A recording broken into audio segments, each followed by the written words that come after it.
And today I'm going to be answering the question, is learning the 5-string banjo the right decision for you in your life at this moment in time? So come and join me. We're on a nice walk across the English countryside, and hopefully by the end of this video I will have convinced you that buying a banjo is the best decision that you will ever make in your life. Let's go. So this one's completely unscripted. I've got a few ideas that I want to talk about, but I think I know enough to know that I can offer some kind of guidance or some kind of reassurance and maybe put you on the right track to what it is that you want to get from learning a new instrument, learning how to play music for yourself. So for me personally, learning the banjo has been one of the most satisfying and rewarding experiences and rewarding things that I've decided to do, because being able to play music and being able to play songs that you like on demand is good for the mind, body and soul. It's like having an infinite supply of dopamine on demand. You know, you play the music, it allows you to escape, and from that you can really add a sense of relaxation and chill into what would be an otherwise busy and chaotic life. Just take 20 minutes to yourself, grab your banjo, play a few songs, even if you can't play the music yet, you know, just the learning, challenging yourself, challenging your mental capacity to learn something new. And each little breakthrough moment is like a little celebration, a little achievement.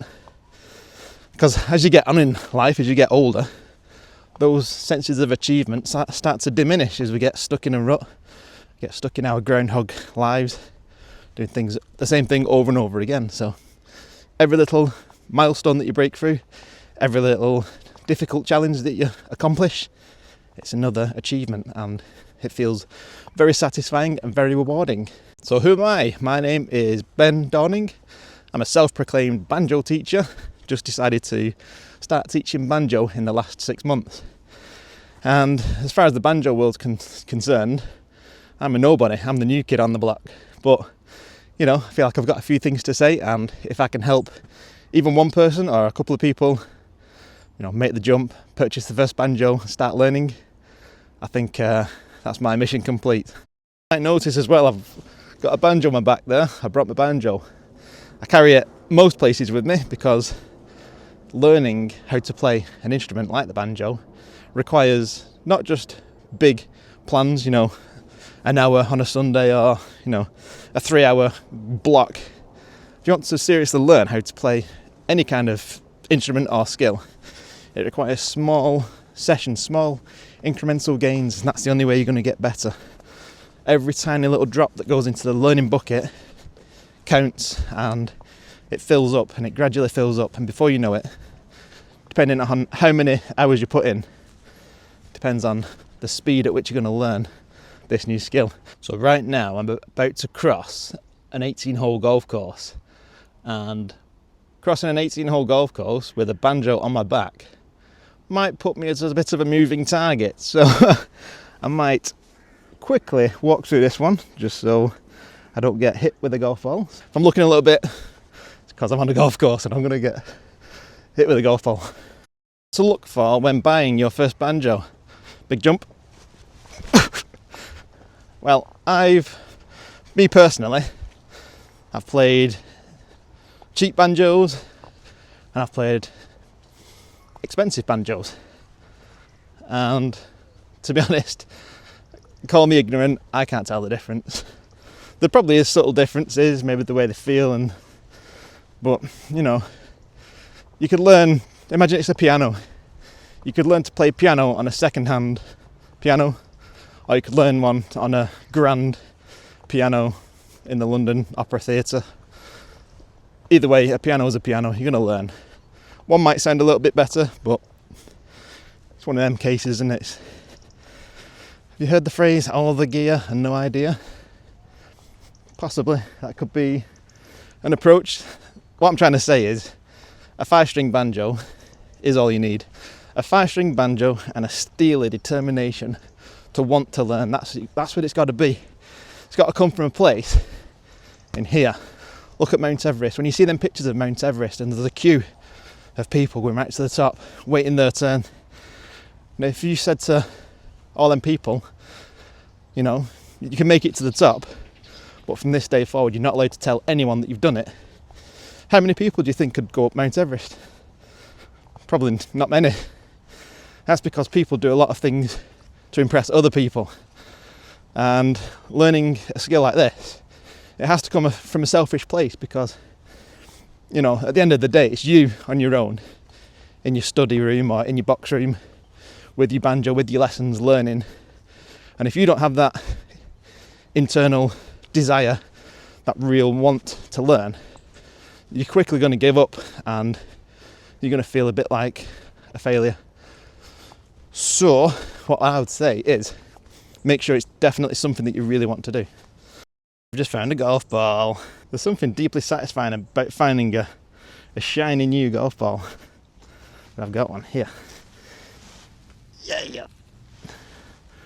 Alright. So yeah, I would just say, don't overthink buying your first banjo. Any 5-string banjo should do the trick. Just browse the internet, have a look on eBay. You can get second-hand ones. Just make sure there's no damage. Make sure it's not, being sold for repairs and spares. Make sure it's all in one piece. Superficial damage is fine, scratches, missing strings, because you're going to want to replace those strings anyway on day one. Now, a very common question that I get asked a lot is learning the banjo difficult? Is it hard? And my response to that is no, it's not hard, it's just unfamiliar. The first day that you pick up a banjo, it's completely unfamiliar. You've never done it before. It's totally new. And for that reason, it's going to require a lot of practice, repetition, and more importantly, rest. Just like when you go to the gym. They always say when you go to the gym, you do your workout, but your muscles only develop after the fact. Once you get home, you rest. You give time for your muscles to build the strength, and you go back to the gym the following day. That's how you build your strength, isn't it? By turning up every day, putting in a good session, and then leaving enough time in between for your muscles to recover, build the strength, and you go back to the gym. It's the same with this. You're going to pick up your banjo on day one, you don't know anything. You learn some of the core fundamentals, build your strength, give it time, come back an hour later, learn something new, practice, put your banjo down, come back an hour later. You need to leave space in between. There's no point trying to cram it all into one weekend, thinking, after a week that you've not improved. It doesn't work like that. You need small sessions. Now, before you actually buy a banjo, there are several different types that you might want to look into first before you make your purchase. So the one that I've got here, the one that I play, is called a 5-string banjo. They are the most common, in my opinion. Second to that is the 4-string tenor banjo. That's the Irish style of playing, tenor banjo. And then you get banjolailies. That's your George Formby type, the small little banjolailies. And then you also get 6-string banjos, which are basically just guitars, but they sound like a banjo. So if you're interested in learning either the Scruggs style or clawhammer, you want to buy yourself a 5-string banjo, and they are very common. You can get them in quite a lot of different places. In the distance, you can just about see, you can see it quite clearly. In the shadows there, that's the city of Manchester, Manchester United. We're in the northwest of England right now. So one cool thing about living in the UK is there's public rights of way and public footpaths everywhere. And some of the most interesting ones just go in places you just wouldn't expect. Like this footpath I'm on now, cuts straight across this field in a perfectly straight line, and it takes us up to that farm right in the distance. So if you do decide it's the 5-string banjo that you want to learn, then you're probably worth just doing a little bit of research on the different styles of playing that can be done on the 5-string banjo. Now, the two main styles are Scruggs or 3-finger style. That's with the steel and plastic finger picks. And that's probably the more common type. Became really popular in the 40s. There's a guy called Earl Scruggs who pioneered that style of playing. It's really fast paced, it's loud, it's bright, it's in your face, it's exciting. And that's probably more than likely the style of playing that really attracted you to playing the banjo. The other style of playing is a method called clawhammer, or known as frailing banjo, old time banjo, overhand style. There's loads of different names for it, but it uses no finger picks. It's the original style of playing. It's been around for centuries, and for me personally, I've tried both styles. The 3-finger scrug style didn't work for me. I found it too technical, a little bit too robotic, it didn't create the sound that I wanted. It wasn't organic for me. It felt a bit too structured, a bit too to be honest, it was challenging as well. I found it quite difficult, and after 2 years I wasn't really feeling the music coming through. I wasn't feeling the sounds. I was playing songs, but I wasn't hearing the songs that I was playing. Maybe I didn't give it long enough, but in my opinion, I'd give it long enough for me to know personally that wasn't the style for me. Then came along a YouTube video that I watched of a chap, a banjo player who's been doing it for years, really talented. And bearing in mind, this was back in 2006 or 7 when YouTube was just kicking off, and I watched this guy playing this new style that I'd never seen before called claw hammer, and I just knew from that moment on that, I wasn't going to do the finger picking style anymore. I knew that claw hammer was a style that I wanted to go down, and I'm glad I did, because I've stuck with it ever since. Now, there is no problem in learning both styles. There are transferable skills between the two styles, and learning one can benefit the other and vice versa. And to be honest, just time spent with the banjo is great, whether you learn claw hammer, finger picking, or any other style. Just spending time with your instrument and putting the hours in is going to make you a better player, no matter what style you learn. Now, if you are interested in learning the claw hammer style, check out banjoadventures.com. I run a membership site where I can teach you from scratch, and also I've actually got a free mini course on there that you can try out. Because learning the banjo online, you can do it yourself. There's an infinite amount of information you can learn from. There's free books, there's video tutorials, there's forums, there's everything. It's like, imagine giving yourself the keys to a university and saying, right, go and teach yourself now, everything's there for you. Some people are going to thrive in that environment. They're going to find exactly what they need, create their own path, and learn themselves. A lot of people are going to look around, feel totally overwhelmed, don't know where to begin, and probably give up. So Banjo Adventures is a structured course, perfect for beginners. It'll take you from knowing nothing right up to playing intermediate style banjo songs. You get strong core fundamentals, and I will be with you every step along the way. So check out banjoadventures.com. If you've only just bought your banjo and you're looking for somewhere to start, try the free mini course, and I'm sure it will help you get on your way. So what to expect as a beginner banjo? What to expect on day one when you first get home with your brand new banjo? You unzip it from the case, you put it on your knee, and you hit strings for the very first time. So day one, you're going to feel like, this is it. This is before now.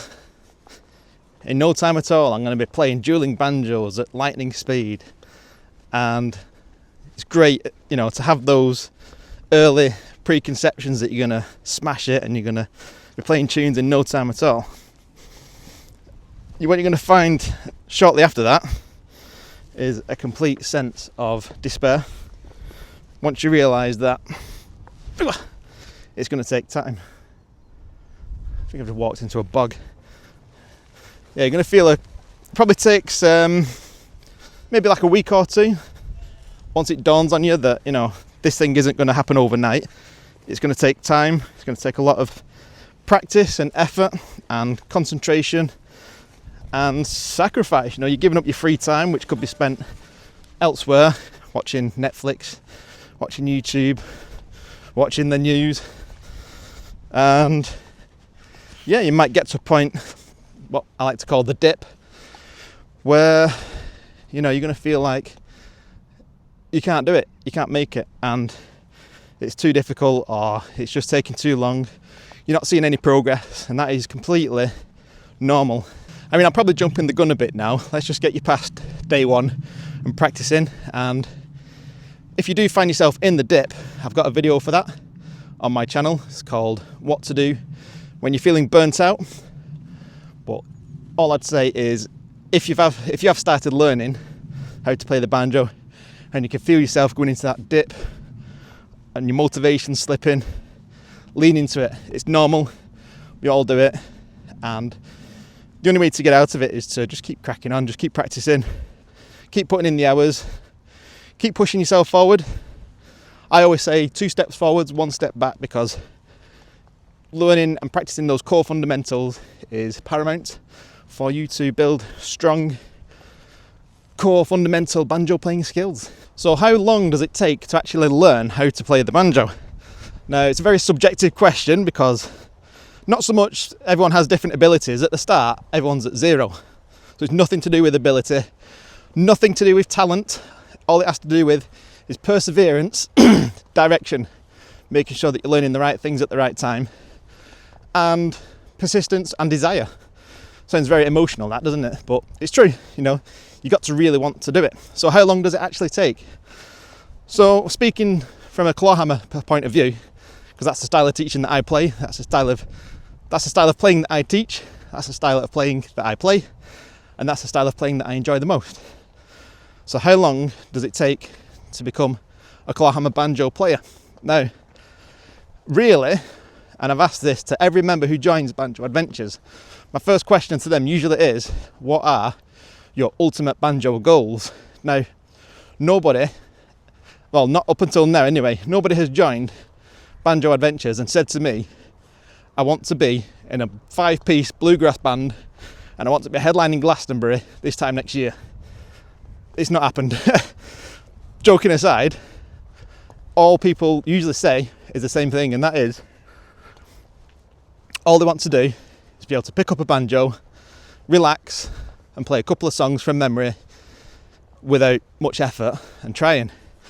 Now, those kind of goals and expectations are completely within grasp of every person watching this video right now, especially you. So how long does it take to get from nothing to playing a few songs from memory with ease?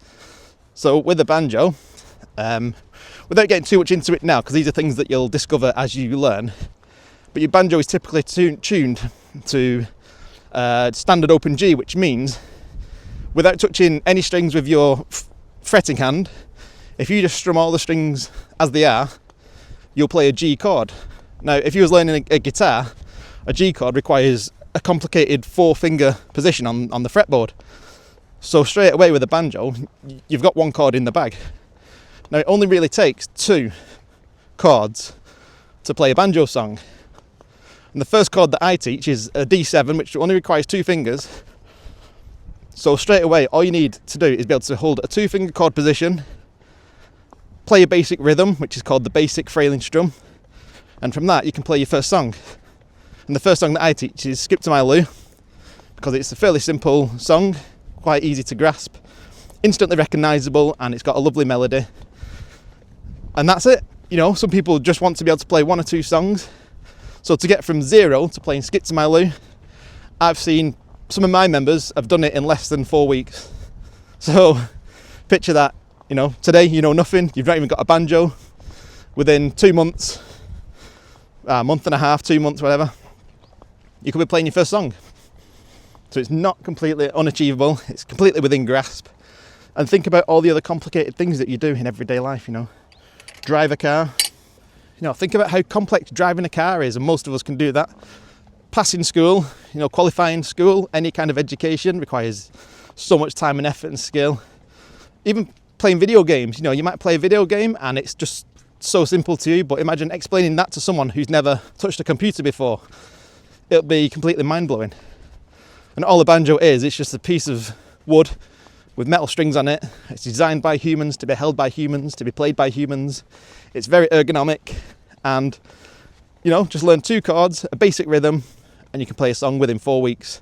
So what kind of benefits are there? You know, what kind of physical or emotional or spiritual benefits? Now, for me personally, my banjo is my 3rd place. You know, everyone says, have you got a 3rd place? Your first place is home, your second place is work. Where's your 3rd place? Now, people say like the 3rd place is either like the gym or it's either like the gym or a pub or a club or a social gathering or something like that, which is fine. But for me personally, I'm an introvert, so I'm not a big people person. But I like talking to you. For me, playing my banjo is my 3rd place. When I've got my banjo and I'm out in the open like I am now, this is my third place, and this is where I like to be. Quiet places, not too many people, just play a few songs, and for me that is my escape. I can go home completely 100% relaxed in a state of pure happiness. And if I can convince one person to pick up a banjo and start playing and feel that sense of joy and pleasure, that's my work done. That's my mission in life now, is to teach as many people as I can how to play, to realise that playing the banjo isn't something that's only designed for super talented individuals. It's within grasp of everyone. As long as you want it and you want to do it, you want to play, you can feel the benefits, and I think it'll be life improving, and it is a skill that you can do until the whistle blows, until the end of your natch. Okay, so this is a 5-string banjo, and the style that I was mentioning to you before, called claw hammer. We use our hand in a claw shape, and we use the back of the middle fingernail to hammer down on the strings like this. And the basic rhythm I was talking about, called the basic frailing strum, sounds like this.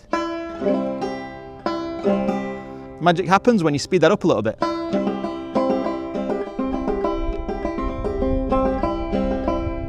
So as you can hear, it sounds really nice. And I'll just play a little tune just to demonstrate how it actually sounds.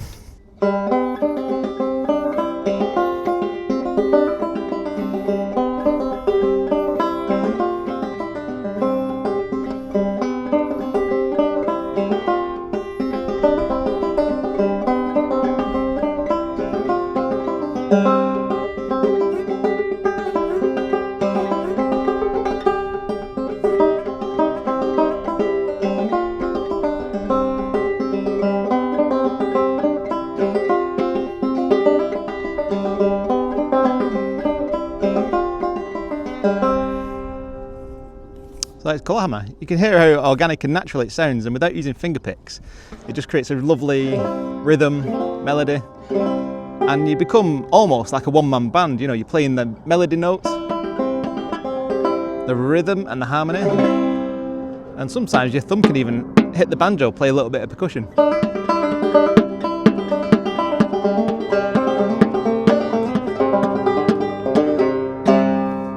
It's a lot of fun to play, and I can teach you.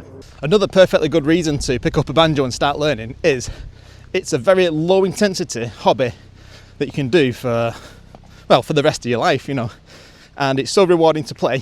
True story, actually. I'll tell you a story now. So growing up in my teens, I was a skateboarder. Used to skateboard from the age of 14 right up to 19. Then I started a job, life got serious, and obviously I stopped. But I'm 39 now. No, I'm not. I'm 37 now. And you lose track, don't you? You lose count. After about 32, you just stop counting. I think I'm about 37 now. Anyway, a few years ago, I thought, you know what, I'll get back into it. I'll start skateboarding again. So I bought a skateboard, started skating, took one spill, fell on the floor, sprained my leg, and I felt a little bit scared. I thought, I can't really afford to be hurting myself because I've got a family business and that. And I thought, well, that's the end of that then, I suppose. And it made me realise how fortunate I am that I started this hobby when I did. Now I've got something to do, something that's low intensity, something that I really enjoy, and yeah, it's something that I can do from now until the whistle blows, until the end of my natural days on this lovely planet. So yeah, if you're looking for a low intensity hobby, something to keep you off the streets, something to do, something that's deeply satisfyingly, spiritually rewarding, will challenge your brain, definitely go and get yourself a banjo after watching this video. You'll have to let me know as well if you found this video useful. Let me know in the comments, because I know it's just me waffling on about banjos for like half an hour, but this is what I could talk about banjos all day long until the cows come home. But if you found any part of this any little bit useful, you just have to let me know in the comments. And if you've already started learning the banjo, maybe you could leave a message of inspiration to somebody else who might be sat on the fence, who's thinking about getting one. Maybe they're not sure, or they're torn between banjo or guitar, or maybe they just need that little bit of a push just to get them on eBay and buy the first banjo, whether it's brand new or used. and let them know how you're getting on and what you found difficult, what your first days were like, because it could really benefit the community in the comments. So what are the first steps of learning how to play the banjo? So as soon as you get it home, obviously you want to get it tuned up. Now, tuning is something that gets overlooked. It's one of the most basic skills, and it's so important because a lot of people think, you just tune your banjo up and that's it, it's tuned up then. It's not. You need to tune it up every day because, it's got so many moving parts in it. You've got the banjo skin, you got the bridge, the little wooden thing in the middle that's floating, that doesn't, that's not glued down. Then your strings, obviously they expand and contract with temperatures. You've got loads of brackets and bolts and twisty knobs, and it's got so many moving parts, and all it takes is one little knock and it goes out of tune. Temperature fluctuations, humidity fluctuations, it goes out of tune. Your strings get worn out, it goes out of tune. So tuning up on day one is important, and then every day after that just fine tune, check it, because just being in tune can make you sound 1,000 times better. Rule number one. After that, you just want to get good and get used to the very basic stuff. So putting on your neck strap, sitting with it on your knee, holding it, just getting used to how it feels, because it's so unfamiliar to us at this stage as beginners. Getting used to how it feels, striking the strings, listening to what each string sounds like, and just playing a couple of strums, nothing too technical, and just get the feel of this new world that you're entering, After that, what you then want to do is start working on a basic rhythm. So what do I mean by rhythm? All a rhythm is, it's a collection of notes, strums and rests. So the first rhythm that we learn on the banjo is a thing called the basic frailing strum. Now it only requires 4 actions with your frailing hand to do the basic frailing strum. And it's called the basic strum because it's one of these, right? It's simple to understand, but it takes many, many, many hours to really drive home, to become comfortable doing it, and to make it start to feel natural, and the flow comes eventually with time, but it does take time.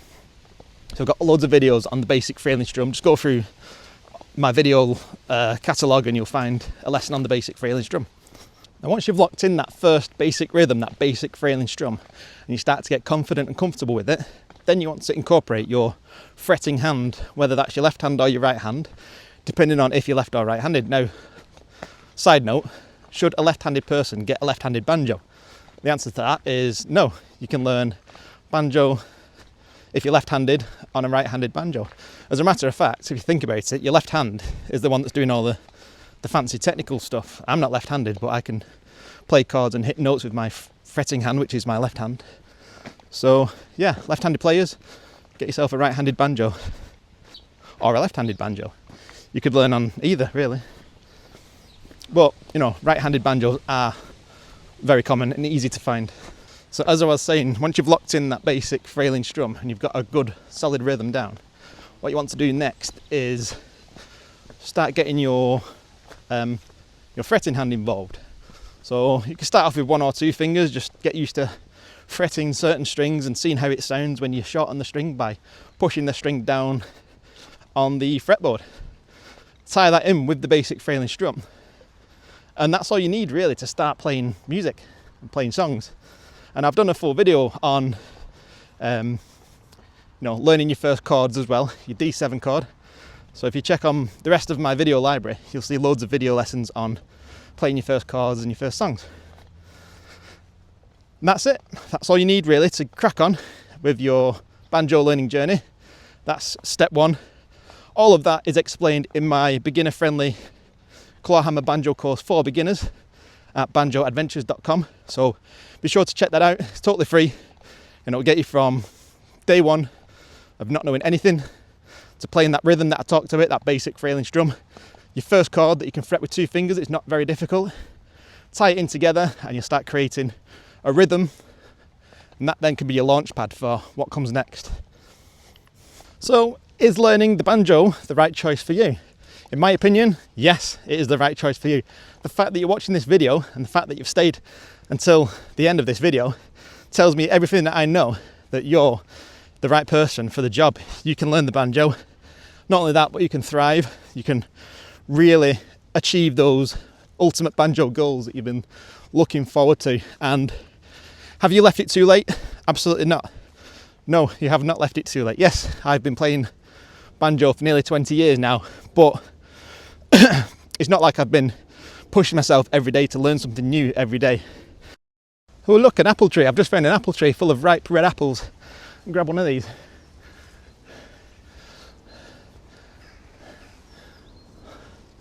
Wait, got all the apples on that tree. I don't know if you can see on the camera.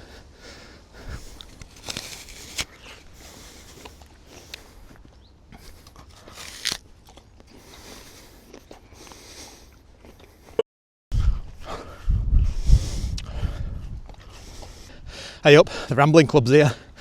Let's see if they bully me for carrying my banjo. Bloody hell, there's thousands of them. Thousands. Might join them. Morning. Hello. Are you the guy with boots? I've got no boots, I've got a banjo though. That's what we need. Yeah, you're going to do it, sir? You're going to entertain us. Yeah, you have to hold my camera though. Yeah, You got it? yep. We've got some players in this group, so it's got to be good. Oh, is it? No pressure then. I'm all nervous now. No pressure. Alright, okay. From the 60s. The what? You're all right. Hang on.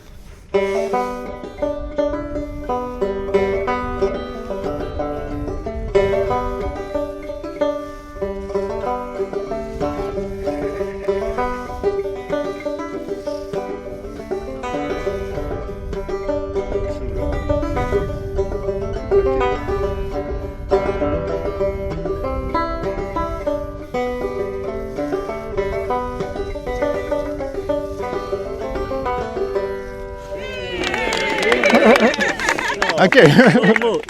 Nice. Thank you. Don't forget your apple. Yeah. Was that nearly a bit of claw hammer? It was Clawhammer, I yeah. thought it was. See you later. So that was the Rosendale Ramblers. Nice bunch of people. That was my first live performance. That's the first time I played to a group. A little bit nervous, to be honest. I don't know why. Don't know if it was the cold weather that was making my fingers tremble a bit. See that for a view, can you? Look at that. Stunning. So that is the town of Bolton. That's where I live. In the background.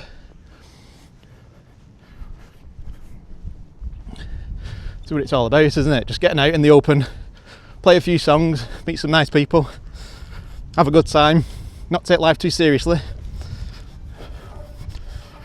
Yeah. Don't forget to subscribe as well. Obviously it helps the channel. I'm nearly at 1,000 followers. I'm looking hopefully to get 1,000 followers by the end of this year. That'd be something special, wouldn't it? So that's that, you know.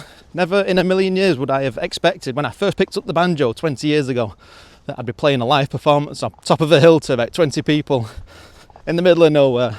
But, you know, that's what it's all about, isn't it? Just have a bit of fun and see where it takes you on your own banjo adventure.